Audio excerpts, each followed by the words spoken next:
नमस्कार दोस्तों, स्वागत है आपका हिंदी भाषा कुंज चैनल के इस वीडियो में।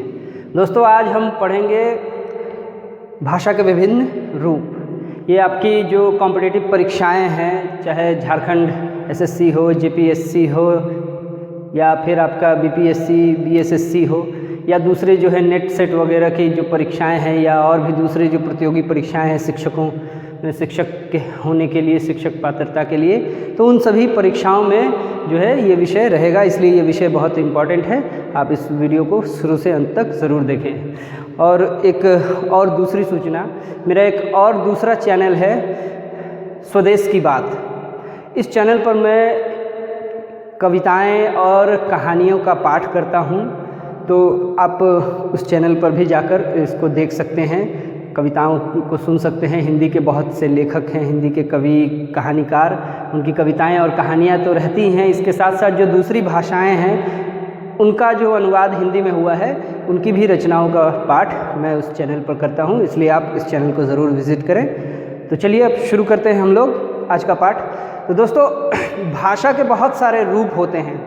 अलग अलग भाषाएं जो है अलग अलग क्षेत्रों में अलग अलग अपनी भूमिकाओं के कारण अलग अलग रूप धारण कर लेती हैं। तो उन्हीं में से कुछ रूप को हमें पढ़ना है। आज हम उन रूपों के बारे में जानेंगे। तो जैसा कि आप देख ही रहे हैं स्क्रीन पर कि आपको भाषा के यहाँ 4 रूप दिए गए हैं। ये 4 रूप जो हैं आपको पढ़ने हैं। तो पहला जो रूप है, एक भाषा जो है, एक रूप जिस रूप में हम जानते हैं, सबसे पहले उसको हम राष्ट्रभाषा के रूप में देखेंगे। तो राष्ट्रभाषा होती क्या है?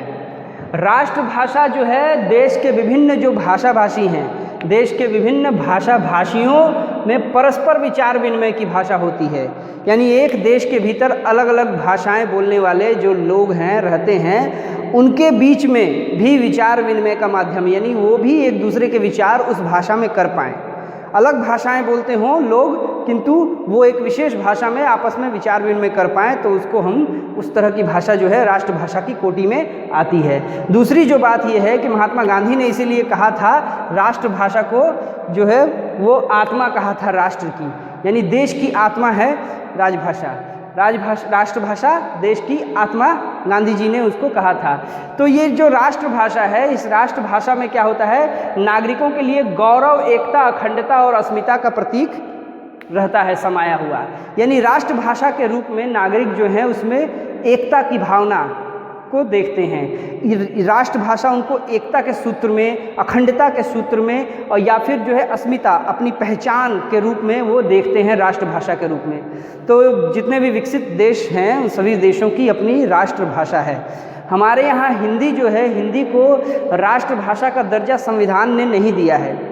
संविधान ने हिंदी को राष्ट्रभाषा का दर्जा नहीं दिया है, किंतु हिंदी जो है वो राष्ट्रभाषा होने के बिल्कुल योग्य है। क्योंकि जो विशेषताएं राष्ट्रभाषा की होती हैं वो विशेषताएं हमें हिंदी में देखने को मिलती हैं। हिंदी जो भाषा है उसका साहित्य भी उन्नत है और ये बहुत भारत के प्रायः सभी क्षेत्रों में ये बोली जाती है। प्रथम भाषा के रूप में ना सही, लेकिन द्वितीय भाषा के रूप में जो है इसका प्रयोग होता है। तो राष्ट्रभाषा के लिए हिंदी जो है वो बहुत ही एकदम सूटेबल है हमारे देश के लिए। हालांकि संविधान ने इसको राष्ट्रभाषा का दर्जा नहीं दिया है, क्योंकि बहुत सारे विवाद हैं, राजनीतिक बातें हैं। तो ये राष्ट्रभाषा हमने जान लिया। तो राष्ट्रभाषा क्या है? राष्ट्र की अस्मिता, एकता और अखंडता की पहचान करवाता है। तो इसमें जो है ये सहयोग देता है राष्ट्रभाषा।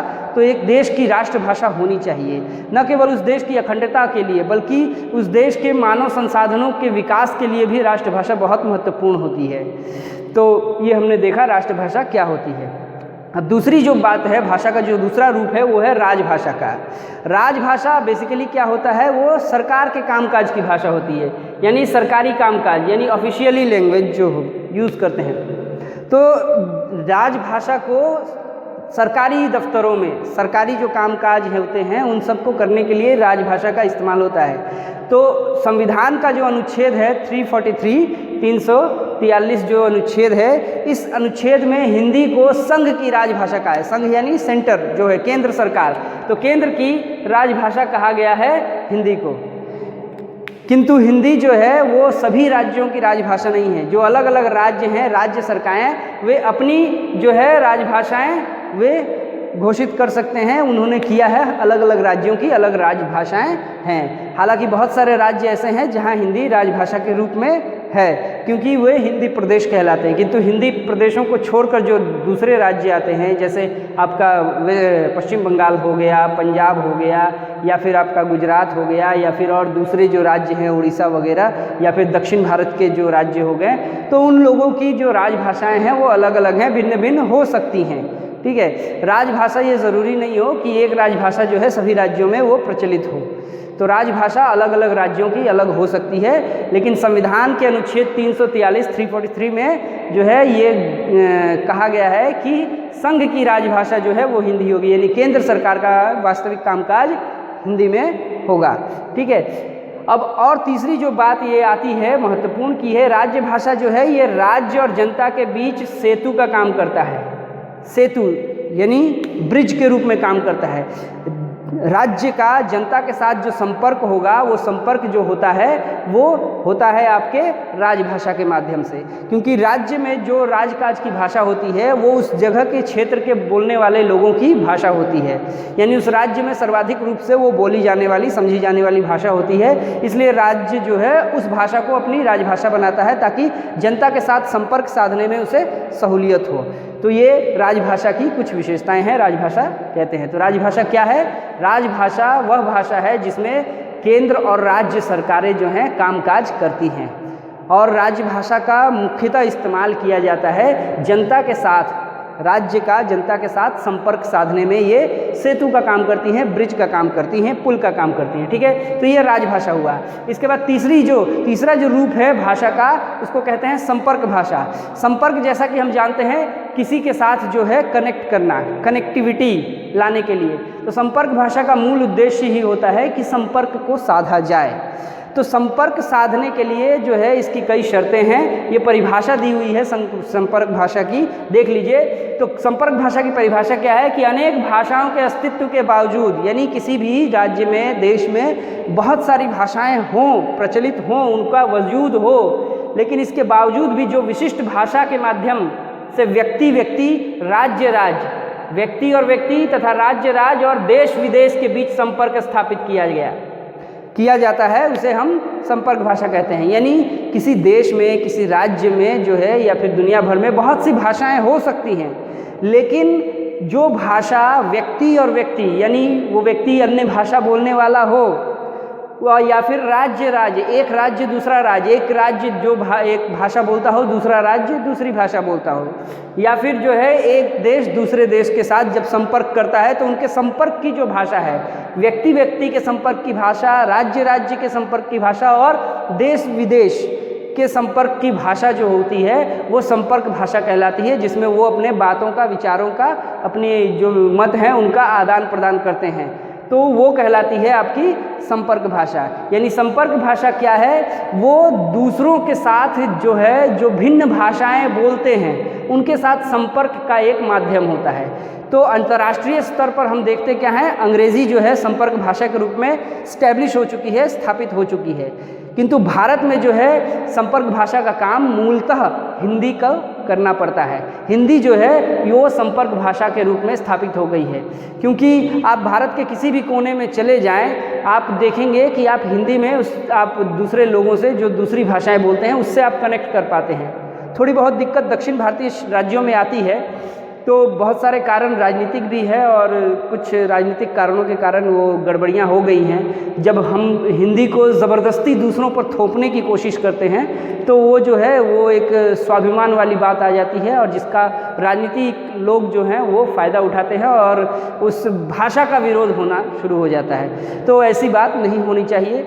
हाँ, हिंदी को ज़बरदस्ती थोपा नहीं जाना चाहिए, और दूसरी जो हैं लोग भाषा से घृणा नहीं करनी चाहिए, भाषा का विरोध नहीं करना चाहिए। हाँ, उस तरह के लोगों का विरोध ज़रूर किया जाए जो ज़बरदस्ती थोपने की मंशा रखते हैं, राजनीति करते हैं।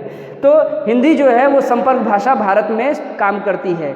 भारत के सभी राज्यों में हिंदी टूटी फूटी जो है बोलने वाले और समझने वाले तो प्राय सभी राज्यों में आपको मिल जाएंगे। ठीक है, तो संपर्क भाषा जो है उसका एक बहुत बड़ा महत्व ये है कि ये राष्ट्रीयता से जब प्रेरित हो जाती है, जब उसके साथ नेशनलिज्म जो है ऐड हो जाता है संपर्क भाषा के साथ, तो ये प्रभुत्ता संपन्न यानी ये जो है आपका सॉवरेनिटी वाली भाषा बन जाती है, यानी एक संप्रभु बहुत शक्तिशाली रूप धारण कर लेती है जब किसी संपर्क भाषा को राष्ट्रीयता के साथ, नेशनलिटी के साथ जोड़ दिया जाता है। तो हमने देखा है अतीत में भी जगह जगह पर जो है भाषाओं को लेकर के इस तरह की भावना रहती है, लोग उसको राष्ट्रीयता से जोड़ते हैं, और जब राष्ट्रीयता से जोड़ दिया जाता है तो भाषा की शक्ति जो है काफ़ी बढ़ जाती है। इसलिए बढ़ जाती है कि उसको समर्थन में भावनात्मक सपोर्ट आ जाता है। तो ये एक बात है। अब एक और बात ध्यान में रखनी ज़रूरी ये है कि ज़रूरी नहीं कि जो है मातृभाषा के रूप में इसके बोलने वालों की संख्या अधिक हो। ये ज़रूरी नहीं है कि जो मातृभाषा बोलते हैं, माने जो हमारी संपर्क भाषा है, ज़रूरी नहीं कि वो मातृभाषा के रूप में उनके बोलने वालों की संख्या अधिक हो। यानी हिंदी जो है बहुत कम लोगों की मातृभाषा है। हिंदी बहुत कम लोगों की मातृभाषा है, किंतु दूसरी भाषा के रूप में प्रयोग करते हैं। यानी ये देख रहे हैं आप द्वितीय भाषा के रूप में जब ये प्रयोग की जाती है तो इसकी संख्या बहुसंख्या में हो सकती है, लेकिन हिंदी के बोलने वालों की संख्या जो है ऐसे ही बहुत है। और जब हम द्वितीय भाषा के रूप में जब हिंदी को शामिल करते हैं तो दिखाई पड़ता है कि हिंदी के बोलने वालों की संख्या बहुत ही ज़्यादा है। ठीक है, तो ये एक बहुत महत्वपूर्ण बात है संपर्क भाषा के रूप में, ये हमें ध्यान में रखना ज़रूरी है। दूसरे जो देश हैं वगैरह, वहाँ उन सब देशों में इस तरह की स्थिति देखने को मिलती है कि जो संपर्क भाषा है वो मातृभाषा के रूप में उसके बोलने वालों की संख्या बहुत ज़्यादा नहीं होती है, लेकिन द्वितीय भाषा के रूप में उसकी बोलने वालों की संख्या बहुत ज़्यादा होती है। किंतु भारत में ऐसा नहीं है। हिंदी जो है, हिंदी के बोलने वालों की जो मातृभाषा है वो तो बहुत से लोगों की है ही, साथ साथ जो है ये द्वितीय भाषा के रूप में भी बहुत ज़्यादा बोली जाती है। तो ये हो गई आपकी संपर्क भाषा। अब तीसरा देखते हैं रचनात्मक भाषा। तो रचनात्मक भाषा जो है, इसके बारे में एक बहुत ही ज़रूरी बात ये ध्यान में रखनी चाहिए कि इस तरह की कोई भाषा विशेष रूप से अस्तित्व में है नहीं। रचनात्मक भाषा ऐसे कहा जाए कि कौन सी भाषा रचनात्मक है, इस तरह से कुछ नहीं कहा जा सकता। क्यों? क्योंकि सारी भाषाएं रचनात्मक होती हैं। हर भाषा में रचनात्मकता होती है, उसका रचनात्मक प्रयोग संभव है और सभी भाषाओं में किया जाता है। ठीक है, तो इसलिए ये ज़रूरी नहीं है कि हम किसी एक भाषा को रचनात्मक भाषा कहें। तो सारी भाषाएं जो हैं वो रचनात्मक होती हैं। इसके साथ साथ जो है हमें ये बात ध्यान में रखनी होती है कि जब हम भाषा का साहित्यिक प्रयोग करते हैं, भाषा जब साहित्यिक प्रयोग किया जाता है उसका, तब उसमें विशेष रचनात्मकता आ जाती है। ज़रूरी नहीं कि कोई एक विशेष भाषा हो, सभी भाषाओं में साहित्य रचा जाता है। तो भाषाओं में जब साहित्य की रचना होती है तो साहित्य में विशेष रचनात्मकता होती है, उसमें क्रिएटिविटी बहुत ज़्यादा दिखाई पड़ती है। तो साहित्यिक प्रयोग जब होता है भाषा का तो वो बहुत ही ज़्यादा रचनात्मक हो जाती है। और एक जो बहुत महत्वपूर्ण बात है हमें ध्यान में रखनी चाहिए, आज जो युग है वो विज्ञापनों का युग है। तो विज्ञापनों की जो भाषा है वो काफ़ी रचनात्मक होती है। विज्ञापनों की भाषा बहुत रचनात्मक। आप एडवर्टीज़मेंट देखते हैं, एडवर्टीज़मेंट में शब्द बहुत कम होते हैं, ज़्यादा शब्द नहीं होता। 30 सेकंड का एडवर्टीज़मेंट होता है आपका, मैक्स टू मैक्स जो है 45 या 1 मिनट का एडवर्टीज़मेंट होता है, लेकिन उसकी भाषा देखिए कितनी शक्तिशाली है कि वो लोगों का ध्यान आकर्षित कर देती है अपनी तरफ। तो उस तरह की भाषा लिखने में भी रचनाशीलता की ज़रूरत होती है, वो भाषा काफ़ी रचनात्मक होती है। तो ये हो गई आपकी रचनात्मक भाषा। तो आज हमने देखा भाषा के विभिन्न रूपों के अंतर्गत में राष्ट्रभाषा, राजभाषा, संपर्क भाषा और रचनात्मक भाषा, ये 4 रूप हमने देखे भाषा के। इसके अलावा भी बहुत सारे रूप होते हैं, लेकिन जनरली जो है इनके बारे में बात की जाती है। ठीक है, तो आशा करता हूँ आपको ये चारों जो भाषा के विभिन्न रूप हैं ये आपको समझ में आए होंगे। आगे की वीडियो में हम लोग मिलते हैं। आज के लिए इतना ही, धन्यवाद।